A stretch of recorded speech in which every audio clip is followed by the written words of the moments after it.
What's up, fam? It's your guy checking in. You know what I'm saying? Let me put my lick up. Gotta put my licks up because, this is something like a business as well.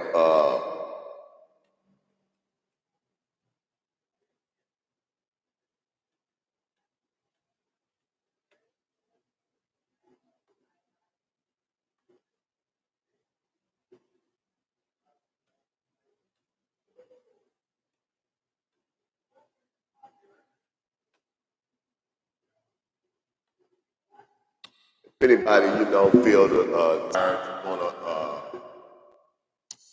participate, in this movement and grow as I grow.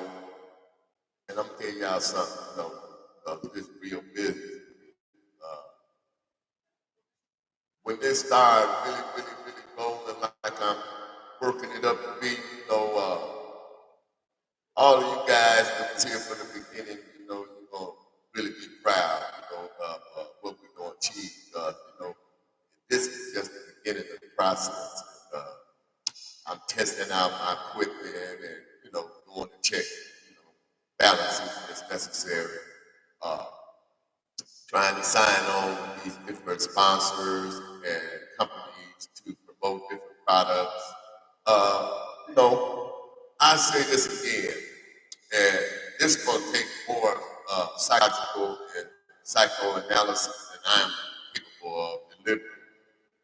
But I will say that we have to course correct. Our people are just literally dying. I see so many young men, so many older men. Right now, I can walk out this door and they're laying on the ground, and it's like I don't know if they gave up because they still have breath in their body. But I can't say they're stagnant. They're stuck. They're in a place that nobody will be. It takes a whole new paradigm shift to get to what's really going on out here. I know for a fact that these politicians, they don't have a clue. They don't have a clue about how to resolve what we're dealing with.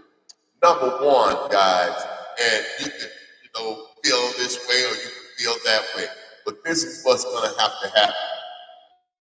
Every single United States citizen, let me say that again for the people that, dwell on, immigrants and all of this and that.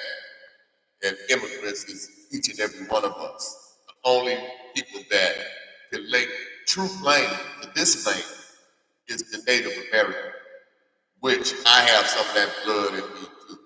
I don't talk about it, but we've never, been recognized. But if you look at my great grandmother, they look like the Indians of old. Yes, our great grandmother. I've seen her with my own eyes. On my mother's side of the family, literally had a lot of Indian in her. We could trace that through DNA, et cetera, et cetera. My point is, there is nobody they claim to this land other than those of us that's truly blood and soil. If that's where y'all want to go with this, that is us, not you. If you trace your lineage, you would probably end up coming from one of those different places where, was allowed to come in the turn of the 20th century. Ireland, all of that. All of those different countries that we allowed in. I say we allowed you in. Now, don't act like a fool, because you are a guest here also. But that belies my point. I'm talking about our people, black people now. And when people, this is the Angry Black Man podcast. Like I was saying earlier, my representative that I had put some of this, she mismatched the names of these different programs. She got the People Project first, which is the nonprofit arm of what I do. But this should have been the Angry Black Man podcast. We'll switch that up later on.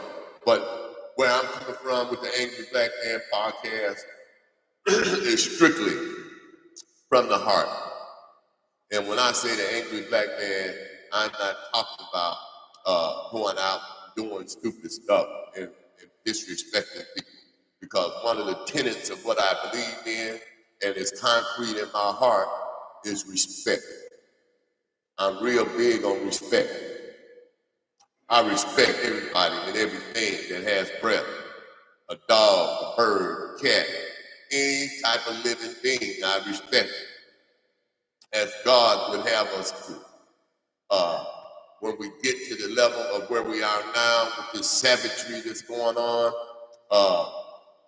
it's hard to respect these people out here now that's perpetrating these acts. But we still have to treat them with dignity and respect. I'm going through a transition right now myself.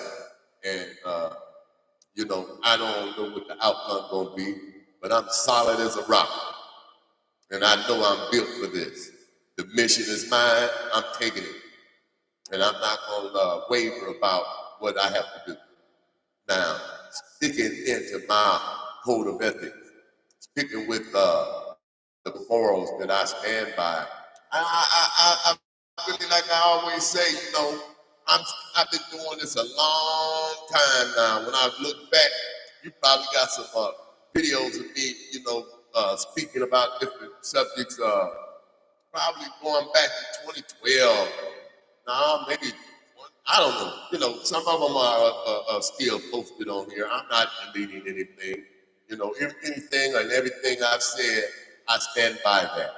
Whether it's 5 years, tomorrow, next week, I stand by what I say. I'm bound to make a mistake here or there. Nobody's perfect. But if I make a mistake, I will come back and correct it. I will come back and correct it. Right now, I'm doing a marketing campaign with different companies like Walmart, Macy's, Amazon. I'm trying to get on all of them if I can in that marketing area, because that's actually where people can actually try to make a living at in the marketing of the product.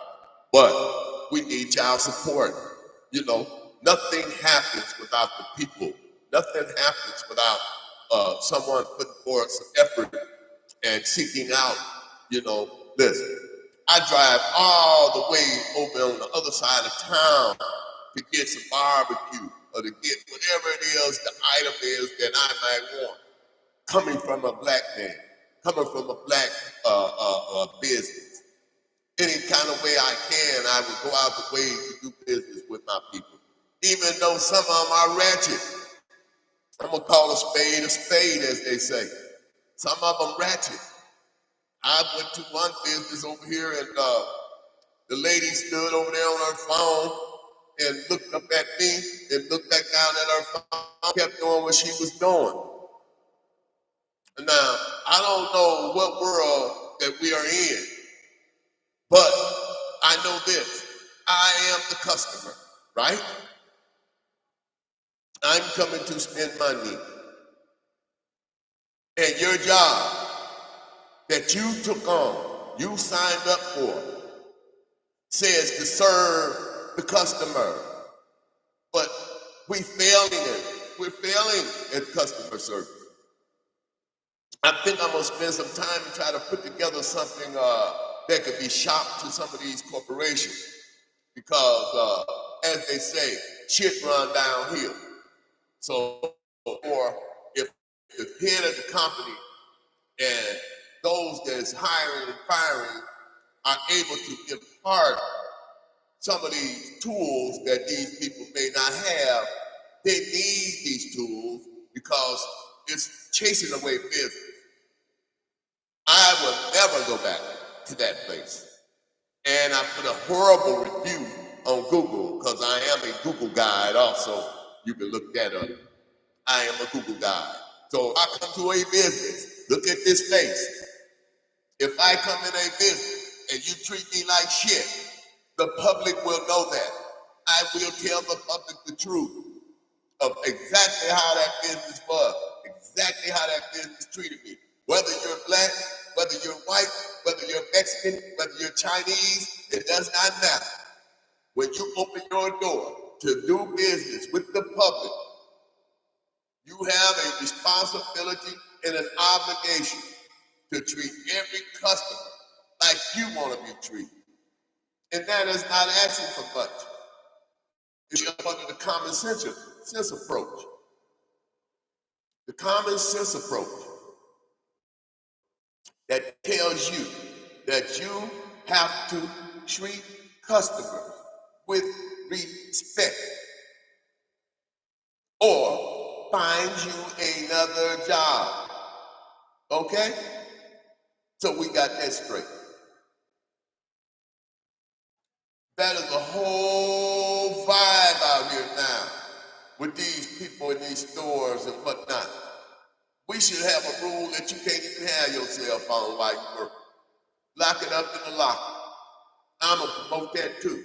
I'm going to start to promote that to the businesses. You don't have no business or reason to have your phone while you're at work. When you take a break, then you can go get your phone and do what you want to do on your break.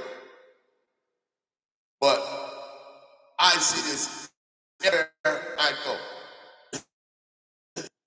Had an appointment the other day at 8 a.m. 8 a.m. These are all Negroes. Crow Negro. And I went in there at 7:45. Took an hour to get there. 15 minutes early. Sit there, 9 o'clock hit. I see all of the staff walking around, eating, that early in the morning, eating, on their phone, walking back and forth, while me and another lady sat there from 8 until after 9. It wasn't until she got up and went to the window and said, woo, woo, woo, they finally called us. That is ridiculous. You gave us an 8 o'clock appointment. An 8 o'clock appointment. And it was well after 9 before we were seen. There ain't excuse for that. There is absolutely no excuse for that. That's niggerism as you could be. And I'm calling it what it is, niggerism. They probably strike this video. They strike a lot of my videos. But I'm telling them up front, I'm an angry black man. So when you relate to the anger, it's verbal anger. It's expressive anger. Now, we all know everybody has a propensity or a proclivity for violence. There's not one person, and you need to understand that. Yes, I'm capable of violence, but I control that violence. I will not allow that violence to come out unless it is necessary. And I fear no man but God. So understand that. I'm too old to play games. That's one of the reasons that I'm by myself right now. I don't have time for your games, honey. Go play with a toy. You understand me? When you come dealing with me, then you got to step up on some grown folks shit. Because I ain't playing your childish games under no circumstance. I don't care how good you look. I don't care how bad you look. I don't care. It doesn't matter to me. I mean, business. I need a person that's down for their crown, you understand me? That's ready to get to work and do what needs to be done. All that old bullshit that certain people preaching about on these different channels over here and there. And I watch you, and I observe you, and I hear what you're saying. You talking bullshit. That's what you're doing. You talking bullshit. You misleading these ladies. Few of y'all, and I watch the best. I got the best on my line. The best in the business. You hear me? Hundreds of thousands of followers. And you're misleading those girls. If you think you're telling them girls they can get a man, you understand me, to do whatever they want to do, so they can be some type of a princess. To be a princess, honey, your daddy had to be a king, preparing her princess for a king. When you call yourself a queen, then you are subject to the king, right? Do you even know how that goes? You're just throwing around terms and phrases and ideologies that you don't even know. A queen is subject to the king. And that's when we don't went astray. The queen thinks she can go that way. And that's why we out of order. I had to leave my wife. I'm going to say it again. I had to leave my wife, or my wife left me. However it went, we not together. Based on order.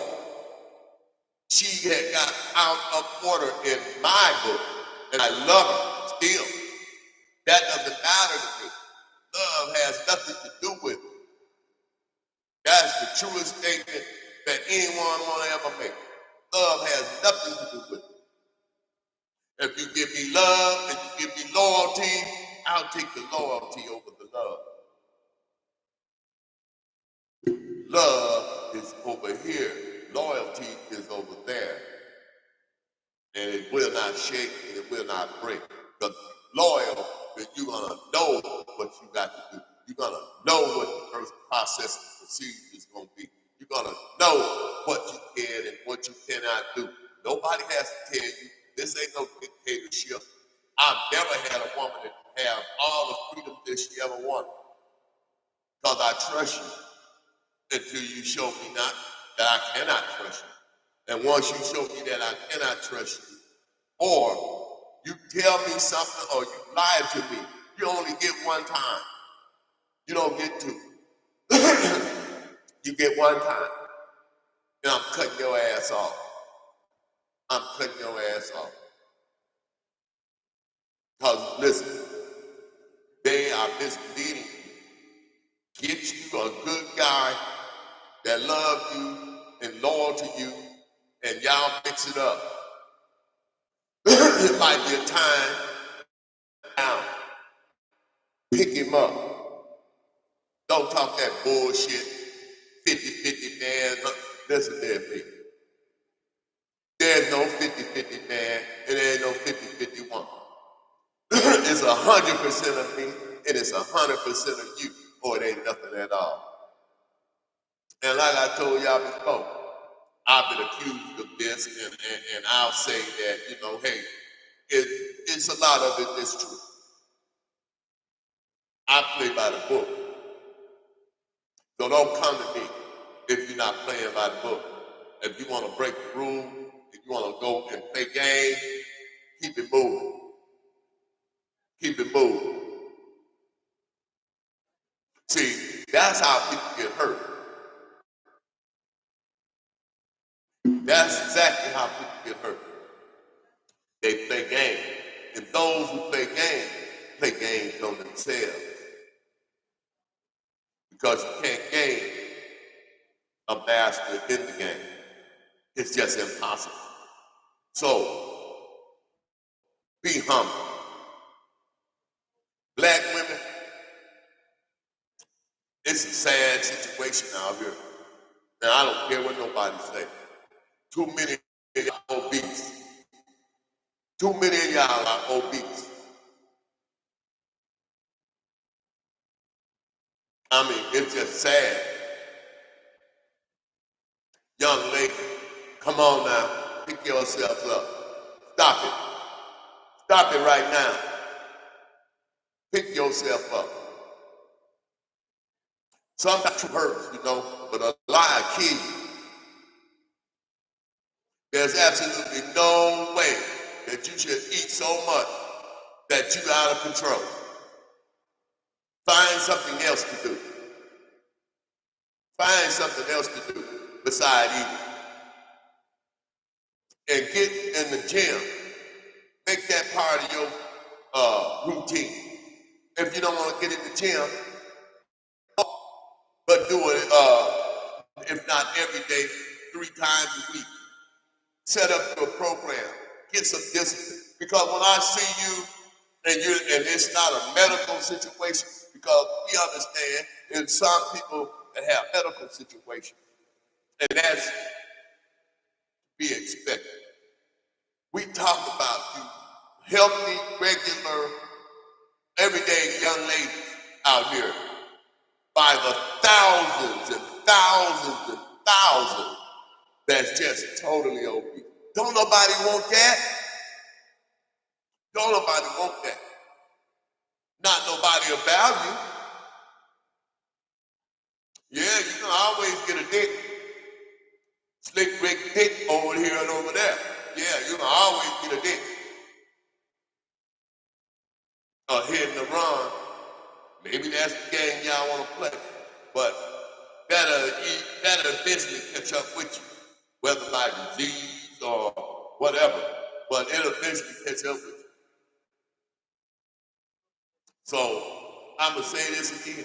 Get yourself together. Stop worrying about what a man got. Whatever a man got, it belongs to him. It don't belong to you. I wouldn't buy a bitch a motherfucking purse, if you understand me, a life depended on it.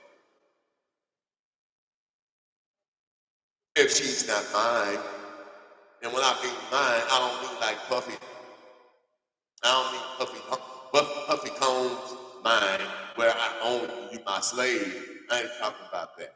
I'm talking about mine in the bonds of what we about, and we standing on our bed. You understand me? We like Bonnie and motherfucking Clyde. You understand me? We coming up. You understand me? Ain't no bullshit in our game. When the motherfuckers see us, they know we about our business. You understand me? That's what I'm talking about. It's very few can meet the standards that's necessary to go where you want to go. Most of y'all, you understand me? And I'm not putting you down. Don't get it twisted. I'm a ghetto superstar. You understand me? I've been there. I was out there in the field all my life. In one way or another. Whether on the legal side or the illegal side. I've been out there all my life. So don't play with me. Miss me. I'm just saying, y'all, start recognizing the times in which we live. Stop worrying about what somebody else got. Stop worrying about, you understand me, trying to get something somebody else got. That's called coveting. That's called coveting. That's one of the 7 deadly sins. Jealousy, envy, lust, gluttony. That's why I can talk about this obesity. That's out of the Bible that you claim you believe in. Anybody now that run up to me talking about they're a Christian or they believe in the Bible and all that, I'm looking at you, side-eyed. Simple as that. I'm looking straight at you side-eyed and that you some type of scam. Because if that's what you are, then that's what you will show that you are. Your spirit will show that's what you are. You don't have to speak on that. Because it will be shown through how you treat people, how you speak to people, how you carry people. All of that is what a true Christian is. Most Christians don't even know Christ. Let me say that again for the slow people. Most Christians don't even know Christ. They shaking, faking, and taking. The Bible says to study to show yourself approved. I mean, even going to one of the most, I mean, I don't know, I don't want to put no labels on it, but you know, I've been a member of the Potter's House here in Dallas since 2001. 2001, I've been a member over there at the Potter's House. I haven't been lately, you know, ain't got nothing to do with Bishop Puffy and all that, ain't got nothing to do with that. I don't listen to that kind of stuff. And it doesn't matter to me about that personal stuff, whatever they were doing, ain't got nothing to do with me. I go to the bishop, and I've been a member of the Potter's House for the word of God. God can use anybody. God can use a stick. He can use an inanimate object. He don't have to use people, but he has used the bishop. The bishop is on another level with this spiritual, biblical game. No matter what you want to label him as, he's a great leader. He's a great guy. I don't know him personally. I ain't never tried to get around the bishop or never tried to get in his circle. None of that. And I've been there, what did I say? Since 2001. Because that ain't for me. That's what they do. I come again to feed my spiritual soul. Not to worry about who somebody's sleeping with. Anything about any of that. That's not my business. Y'all done stepped all out of order, getting in things that don't concern you. The word says, let the man and the people of God deal with the people of God. Not you guys that's outside the fence talking. I've seen the great works that this brother has done with my own eyes. So there's nothing that you can say to me about that man. If he got something that's going on that's not above the board, it'll come out. It'll come out. And, you know, everything that's in the dark will come to the light eventually. But again, that ain't on me. I may go in the morning just on the strength. See y'all over at the Potter House in the morning. But I think I'm going to go. Ain't been in a while. It's time for me to go refresh my spirit. Because if you don't, then, you know, you tend to go off and go astray, you know, out here in this world.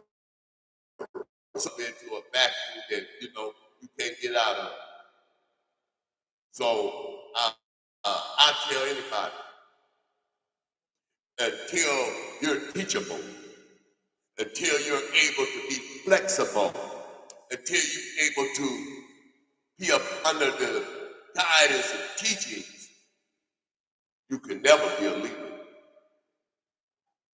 You have to get up under a leader to become a leader and learn and learn and learn and learn and listen and listen and listen and listen and keep your mouth shut. It ain't until you have graduated to that level that you should open up your mouth. I'm just at a point in my life where I must speak. I cannot stop. I have a fire burning down in my soul that cannot be quenched. And it's a quest for justice. It's a quest for righteousness. It's a quest for seeing our people do better. It's a quest for starting at this age, new venture, new businesses, new avenue, new productivity, new e-commerce, all of these things that has been hidden from us and hidden from me. But if we don't plug into, we will be left behind. With the advent of this artificial intelligence, it has been reported that young people people 18 years and all of that in that age group. I don't know what they call them now. But they were unable to distinguish between artificial intelligence and real. So we have already crossed the Rubicon of reality and fantasy. We over there now in the midst of the matrix. And when I say that,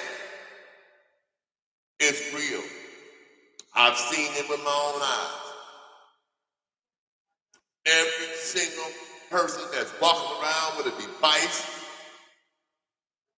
or laptop or notepad or whatever, you plug into the matrix.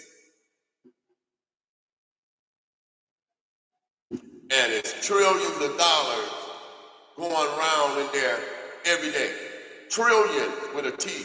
Trillions of dollars going through there every day. How much of it is we captured?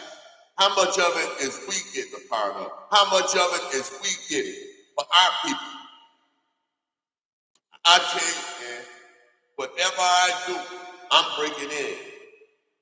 Like Tupac said, I've been knocking at the door, knocking at the door. I see y'all in there eating. I see y'all eating. I'm outside, knocking at the door, knocking at the door, knocking at the door. After a while, I'm gonna kick the door down. I'm hungry, give me something to eat. I'm hungry, give me something to eat. Hey, give me something to eat. And listen what I'm saying. Black people, this is the land that we're gonna have to get in this game on the ground floor and try to make a difference. You got fan base, that's a black company. Soon as I money up, I'm plugging in. I'm a plug in. You dig what I'm saying? Whatever investments I can make in there, I'm going in. Why? Because it's a black man. I want to support him. I'm on there now. I'm going to support him. Black man. I'm speaking like this. It's necessary. I'm not speaking against white people. I'm speaking about black people. The lost tribe. The lost tribe. That's us. If you don't know who you are, then you're going to always be misled. You don't know the greatness of our people. There has been not one thing done in this country that black people didn't either create, you ain't listening, black people created or is creating right now. And it has always been that way. But you know what happened on the way to the market? Our pocket get picked. And we lose control of our things that we created. We lose control of the things that we invented.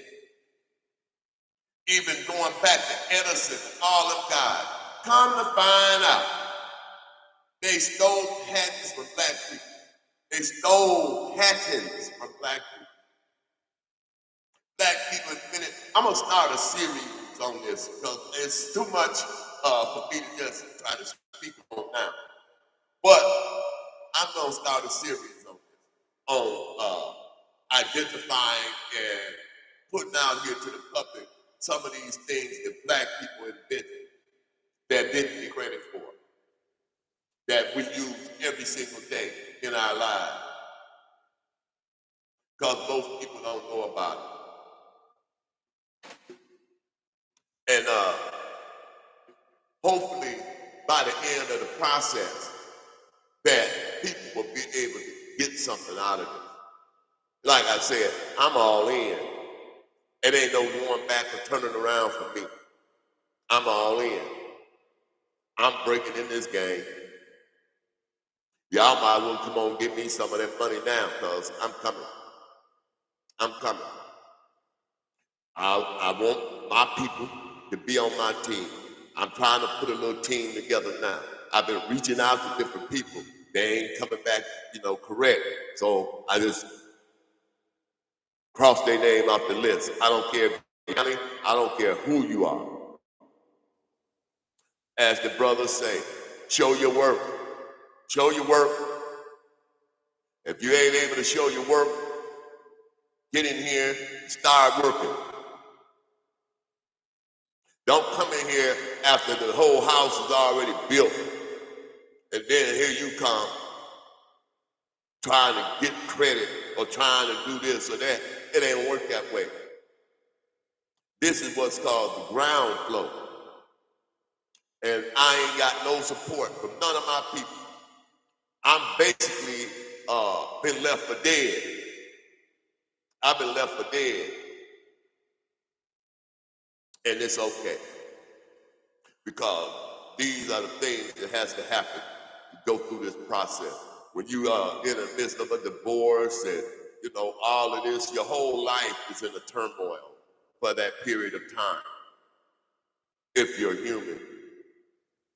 So I'm going through that, but I'm not gonna waver. I'm not gonna fall.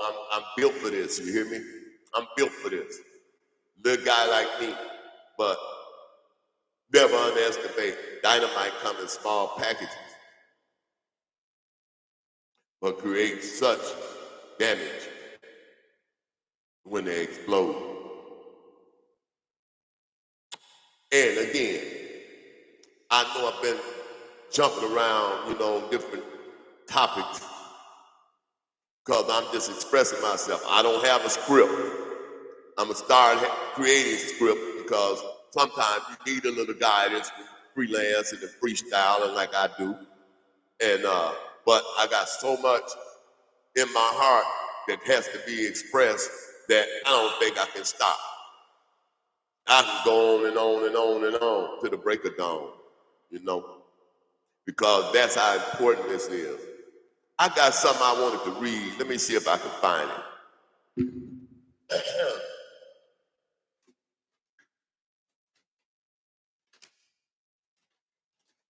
I don't know if you guys are familiar with this old saying,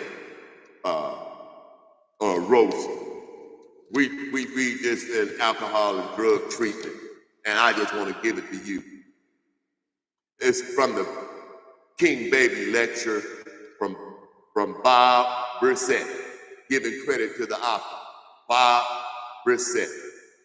I'm actually for fair use under the public doctrine. Bob says, I'm a chemically dependent person and a member of the Hazelton team. This morning during class, certain characteristics that is shared by a lot of chemically dependent people is something that often stays with us after we get clean and get dry. It's something we're going to have to work on if we're going to have good sobriety. If simply we're going to be at all happy in this life. It's something that seems to be born of our loss of personal freedom. This characteristic is immaturity, egocentricity. It's what we call at Hazelton the King Baby Syndrome. That is the King Baby Syndrome. Now, how does the chemically dependent person, the alcoholic, become King Baby? The consummate egomaniac. Professionals tell us that the addict has an almost intrinsic, instinctive need to protect himself from the knowledge that he's hooked. That this is right in the disease. And that because of it, the addict becomes extremely defensive. It's that this defensiveness stifling our mental and emotional and spiritual growth that reduces us all, to some degree at least, to a state of king babyhood. At any rate, that's what the psychologists say.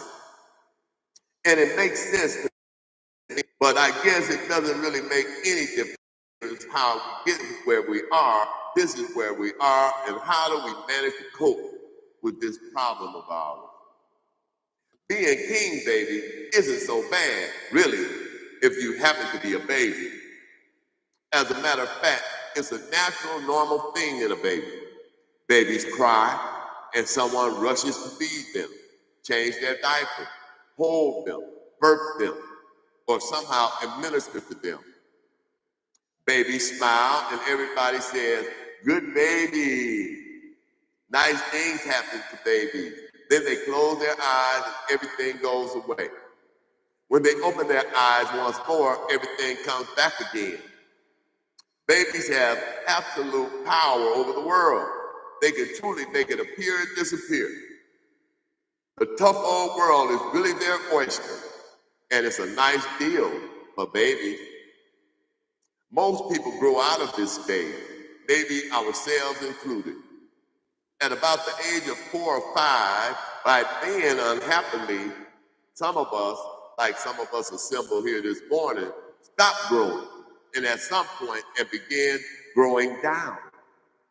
And by the time we get into a treatment program, we become full-fledged king babies, genuine egomaniacs.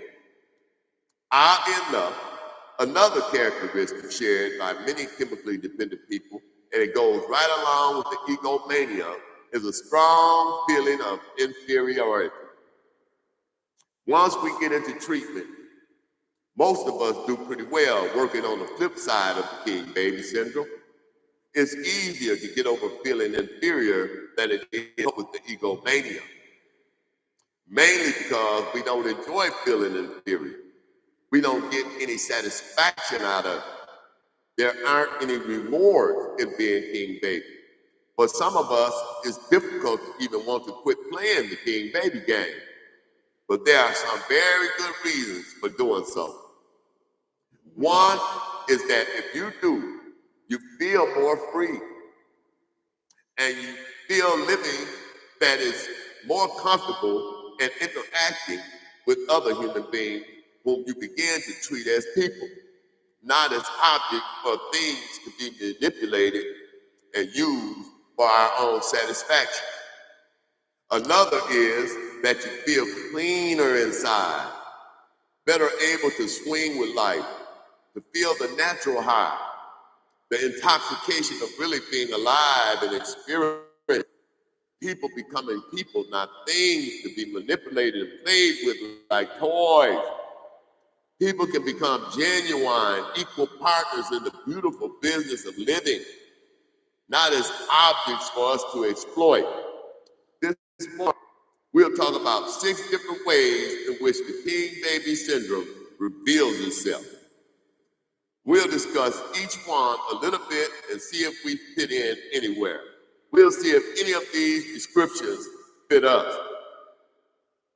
Just like baby, alcoholics assume that the world is our little private orchard.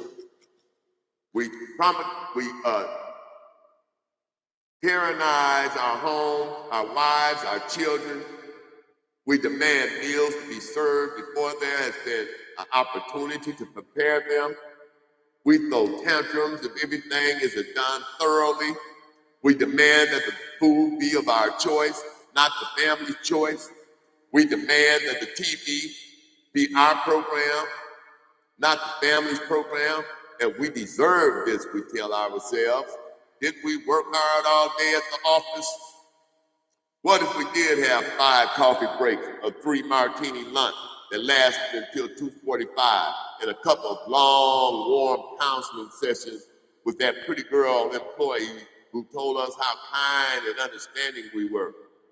And the king baby's wife must accede to his every sexual demand. Didn't the marriage contract say that she must love, honor, and obey? King baby, you see, has a tendency to remember his wife's vows and forget his own. At work, he happens to be lucky enough to have employees. He terrorizes them, demands of them complete obedience. He's adept at twisting knives, cutting people up and humiliating them and making them frightened, insecure about their job. And he does this because it makes him feel better. It makes him feel like he's powerful. The king then is selfish. He is arrogant and he is omnipotent. He demands everything and gives nothing in return. People must be absolutely obedient to his every whim. That's the king baby. Now, the king baby has a female counterpart, and we can call her Princess Baby. She's easy to recognize. She might sweep into a room a half hour late, and everyone must drop everything they're doing and notice her.